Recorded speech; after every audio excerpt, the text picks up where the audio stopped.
আর্থসামাজিক জীবনের মান উন্নয়ন করার জন্য যে যে দাবিগুলো করা দরকার আমি আপনাদের আশীর্বাদ দুয়াতে যেমন বিধানসভায় গিয়েছি সবটাই সেখানে উত্থাপন করেছি। ইভেন আপনাদের এখানে বাসে অনেক সমস্যা আছে, পরিবহনের সমস্যা। আপনার বামনঘাটা থেকে আপনার বেওতা 1-2 থেকে ব্লকে যেতে গেলে ব্রেক জার্নি করে যেতে হচ্ছে, অনেক কাটা সার্ভিসে যেতে হচ্ছে, অনেক বাসের সমস্যা। আমি বিধানসভায় বাস নিয়ে যেমন বলেছি, নতুন রুটের কথা বলেছি, ভাঙড় 2 নম্বর ব্লক থেকে বিজয়গঞ্জ বাজার থেকে হাওড়া পর্যন্ত ভায়া 6 লেন আপনার শিয়ালদা ধর্মতলা হয়ে হাওড়া পর্যন্ত বাসের দাবিও করেছি। দুঃখের বিষয় বাসের রুট রেডি হয়ে গেল, চার্জ রেটও রেডি হয়ে গেল, কিন্তু দুঃখের বিষয় মন্ত্রী পরিবর্তন হওয়ার পরেও নতুন মন্ত্রীকে বললাম, তিনিও আশ্বস্ত করলেন। তারপরেই দেখলাম এখানে একজনকে তৃণমূলের পক্ষ থেকে ইনচার্জ করা হলো, তারপরেই সেই রাস্তা বাস উদাও হয়ে গেল। তাহলে তিনি এসে ভাঙড়বাসীর উপকার করলো না অপকার করলো? একটু জোরে বলুন। অপকার করলো, ক্ষতি করলো। আমি মনে করি তার কাজ কি হবে জানেন?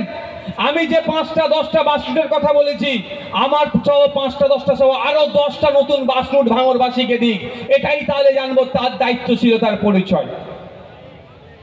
আমি দুটো কলেজ, একটা কলেজের কথা বলেছি ভাঙড় 2 নম্বর ব্লকে, ওনার কাজ হবে দুটো কলেজ বার করা, একটা মহিলা কলেজ স্পেশাল হোক আর ভাঙড় 2 নম্বর ব্লকে একটা কলেজ দিক।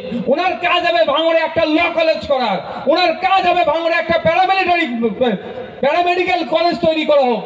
তাহলে তো জানবো উনি কাজ করছেন। বড় বড় ভাষণ দিয়ে লোক জমিয়ে লোক না আসলে ভয় দেখানো চমকানো হবে, লোকের ভিড় করিয়ে কিচ্ছু লাভ হবে না। যদি ওনার তো শাসকে আছে, এই কাজগুলো করুক না। ওনাকে তো ভাঙড়ে দায়িত্ব দেওয়া হচ্ছে, ভালো কথা, শাসকের পক্ষ থেকে দায়িত্ব দিয়েছে। তাহলে কোল্ড স্টোরটা এখনো তৈরি হচ্ছে না কেন? এগুলো উল্টে গেছে। কোল্ড স্টোর গুলো এখনো তৈরি হচ্ছে না কেন? ওটা দ্রুত তো তৈরি করা দরকার ভাই, তা নয় ভাঙড়বাসীকে কিভাবে শোষণ করবে তাই নিয়ে উঠে পড়ে লেগেছে। কদিন আগে শুনছিলাম কি বলছিল, কলকাতা পুলিশের আন্ডারে দেবে। অসুবিধা কি আছে? অসুবিধা আছে?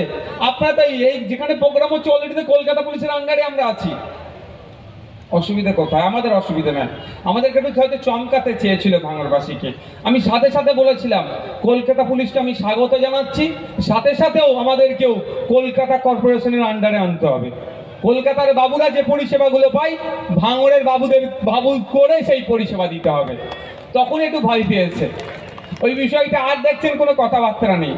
আমি বিধানসভায় প্রশ্ন জমা দিয়ে রেখেছি যে কলকাতা কর্পোরেশনের মধ্যে কবে নিয়ে আসবেন, আমি প্রশ্ন দিয়ে রেখেছি।